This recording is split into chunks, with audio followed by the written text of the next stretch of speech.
wanti jala deemuuf maaliif jala deemta dhibba na gaafatte maaliif jala deddeemta maaliif jala fiida osoo itti dhiiste osoo jalaa cal'iste isiinuyyuu si barbaacha dhufti jette akkasii miti illikii wanti jetti an ilmaan ta'e dirqa barbaadhee argachuu qaba maaliif jidduu kana qilleensa Yooyyaa nagaan isiniif haa ta'u akkam jirtanii nagaa qabdanii kabajamtootaa fi hordoftoota koo an nagaan qaba galata rabbii. Egaa kabajamtoota hordoftoota koo akkuma viidiyoo jalqabaa irratti argitanii egaa ayyuun Saidoon akkuma beekamu hoteela keessadha kan inni taa'atee jiru. Egaa ayyuun immoo hoteela keessatti maaliif maallaqa baastaa gara manaatitti kootu gara manaa waliin gallee achuma teessee raawwattee waliin barbaaduu dandeenya jechaanii turte jechuudha. Haa ta'u malee Saudeen immoo lakki ani gara manaatti hin deemu asii bee gara manaa deema yoo ta'e ilmaan kootis atis ilmaan koo na dagachiisuu dandeessaa waan kana ta'eefiyyuu anis immoo si bira dhufee yookiin manatti galee mana taa'uuf osoo hin taane osoo ilmaan koo ala jiranuu ani mana galee hin taa'u. Anis aluma taa'ee anis orfuma taa'ee ilmaan koo barbaadatu qaba malee si biratti achi dhufee mana kootti galee taa'uu hin qabu ilmaan koo ufatti gatee jedhee waan baay'ee takka nama gaddisiisudha. Isa dhugaa dubbachuudhaaf jechuudha baay'ee tokko jechuudha baay'ee tokko nama gaddisiisa. Egaa viidiyoon chaanaala Ayyuut irratti gallakkifamee namoonni baay'ee keessan argitan jedhee qubaan qabaa. Dabani irraa tureeti jechuudha kanan argee xiqqoo waanan neetwork irras hin turree fi kana isiniin jedha kabajamtoota hordoftoota koo waan baay'ee takka nama gaddisiisudha. Saidoon bakka miira baay'ee ulfaataa tokko keessadha kan inni jiru. Aga ammaatitti Sumayyaan garaa laafuu hin dandeenye dubartiin garaa laaftii jedhamallee akka Sumayyaa kun immoo baay'ee takka na dhibeessa dhugaa dubbachuudha fi maaliif akka ta'e naaf hin galle waan xixiqqoon kun akkanatti humna jabaa kana fidachuun ishii baay'uma tokko na dhiibee dhugaa rabbii baay'uma tokko jechuudha. Akkuma Saidoon jedhayyuu namoota tuyyuu jagnaa teenya jabaadhu bagaggootee jedhee raawwatee jajjabeessee haamilee kennee fi akkashiin akkasittiin ilmaan koo jalaa fudhattee deemtu taasisee ijoollee koomentii warra koomentii barreessuu fi warra akkasittiin jajjabeessu jedhee dhugaadha jechuudha. Maaliifiini yaajamaa jireenya namaa keessa galuun baay'uma tokko ulfaata jechuudha dhugaa dubbachuudha fi nama kana yoo namni kun jidduu isaanii keessa rakkoon jiraatte rakkina isaanii sana furmaata itti barbaadanii akka namni kun waliin jiraatu akka namni kun ilmoo isaanii waliin guddifatu waliin karaa jireenya isaanii fuulduraatti adeemu nama kana akka walitti dhufu taasisuudha malee akka namni kun walirraa fagaatu akka namni kun gargar faca'u taasisuun baay'uma tokko gadheedha. Isa dhugaa dubbachuudhaaf baay'uma tokko ulfaata.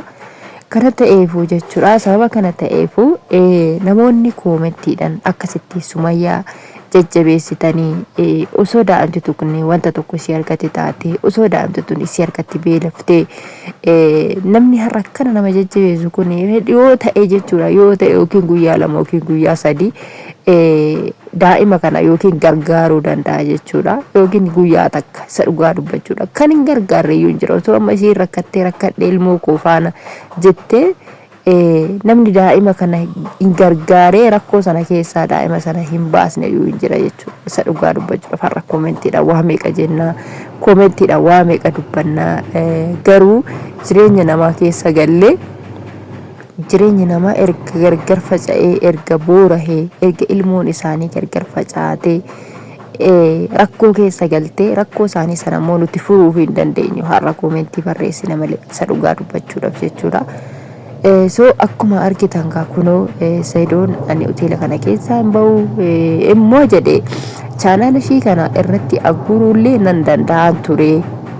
akka isiin viidiyoo irratti gadi lakkisne chaanaala kana isiitti agguruullee nan danda'an ture garuu immoo akka isiin dhokattu hin barbaadu chaanaala kana irratti aggure ani yoo ta'e isiin deemtee gara hojii biraa jalqabuu dandeessi. Kanaafiyyuu online irraallee ni fagaatti deebisee immoo anillee immoo ishee argachuu hin danda'u ilmaan koollee argachuu hin danda'u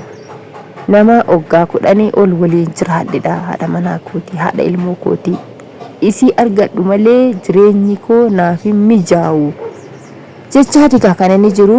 akkuma dhaggeeffanne jechuudha achirratti ayyuun kaabara teessee na jibbite moo maaliif birrii baastaa maaliif maallaqa baastaa mana kee keessa jiraattee nyaata gaarii tokko illee nyaata akkasuma mana ofiitti manni ofiitii fi alli tokko miti hoteelli tokko miti mana kee keessatti jireenya itti jiraataa turre akka barbaaddettidha jetteetti dubbataa turte gaa inni jedhee jireenya bareedduu jiraachuudhaaf miti kanani dhufee fi jireenya bareeda barbaada fi miti ilmoo koo fi haadha manaa koo barbaadadha kanaaf iyyuu wantummaadhaan gara manaa deemuuf hin jiru jedheeti kan inni dubbataa ture dhugaa rabbii baay'ee tokko jechuudha baay'ee tokko qimsii koo gadi na cabse baay'ee tokko dhugaa rabbii sammuu kan koo bakka waan jedhu wallaalee dhugaa rabbii yaada baay'ee tokko keessa na galche maaliifini isa dhugaa dubbachuudhaaf jechuudha isuma dhugaa dubbanna yoo taate dhiirumti kamiyyuu ati gaaf dubartiin manaa baate ilmoo dhiisee waanuma fedhe ilmoo namaa caalu hin jiru waanuma fedhe odoo ta'ee dhiira akkatti deemee barbaadu hin jiru jechuudha isa dhugaa dubbachuudhaaf jechuudha meema magaalaadhuma keessa jiraatan keessaayyuu gar magaalaa takka deemu magaalaadhuma xiqqoo achisitti wayitti imalte yoo jedhame deemee kan barbaadu hin jiru jechuudha biyyaarraa biyyatti kan isee faana deemu dhiisate kanaaf iyyuu Sumayyaan tsatsattee keessaa bahuu hin dandeessu wanta kana jechuudha maaliifin isii amma itti fakkaate har'a inni akkasitti ilmaa isaati jedhee raawwatee garaan isaa rarra'ee yoo isiin iddoo kanan jira jettu gara sanatti yoo isiin garnan jira jettu gara isiin jirtutti asiif achi fiigu kuni gaafa garaa isaa qad jedhee cite dhiisuu danda'a isiin iyyuu immoo nan deebi'a gaafa jette gaafa inni immoo miira isii ittiin deeffachuu dhabu tokko jiraachuutu danda'a jechuudha akkuma gurbaa isaa maaraa intin irratti dhiyaate argitanii miti intallitti dura kadhataa ture gaafa isiin immoo itti deebi'uu barbaadutti kan isaa bakka onneen isaa isiirra dhaabateera waan ta'eef gara isii yaadaan jiru waan ta'eef namayyuu itti fakkaataan turre akkuma argitanii namoonni baay'een argaa turtanii naan tarbiyuu ta'anii kanaaf iyyuu jechuudha yaa Sumayyaa xiqqooshii osoo itti yaaddee xiqqooshii waan hunduma isaa keessa keetti osoo itti ilmaamtee itti yaaddee gaariidha mana ofii kan namaa caalu hin jiru haati manaa fi abbaa manaa taatanii abbaa ilmoo keessan iddoo tokkotti guddifachuu kan caalu hin jiru ilmoo kana qobaatti qabattee akkasitti wajjiniin tangalaa ta'uun kun jireenya kee o'aa sanaa har'a akkasittiin bishaan cabbii baradoo keessa gashuun siif hin malu ture wanta bade hundumaa yommuu teessee raawwattee mari'attee deebisuu dandeessaa ture wanti hundinuu harka kee keessa jira ammas yoo ta'e immoo argaa jirta wanti hundinuu akka harka kee keessa jiru kunoo akkuma beekamu egaa gara manaatti iyyuu galuu dhiisee hoteela keessa taa'ee angasi argadhutti ani gara mana kootiin galu jedhee raawwatee akka inni hoteela keessa isiniif jedhee taa'aa jiru kunoo argaatee jirta kana caala mee maal barbaadda wannummaa namti ati barbaaddu maaltu jira ከዚህ በላይ ምን አለ ከዚህ በላይ ምን ትፈልጋለሽ ላንቺ ብሎ ይህ ውጭ እየተቀመጠ ነው እያየሽ ነው እና ከዚህ በላይ ምንድነው የምትፈልጊ ያላንቺ መኖር አልችልም እያለሽ ነው እና እስቲ ትንሽ አስቢ ዲቆሺ እትያዲ ዲቆሺ ስትያዲ ጋሪዳ ከናፍዩ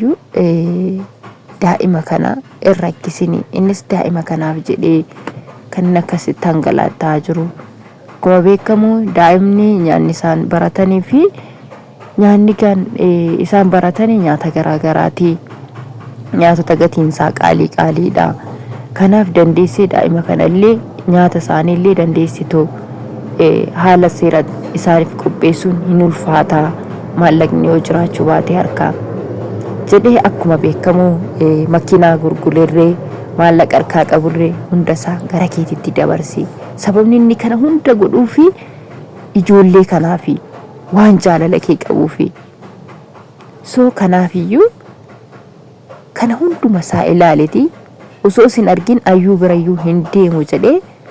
kunoo akka inni uufataa jiru laaleti osoo inni ayyuu waan si caalchisu ta'eeti achi dhufee jira mana isaa taa'ee si barbaadaa ture. So kanaaf iyyuu itti yaadi yaa Sumayyaa.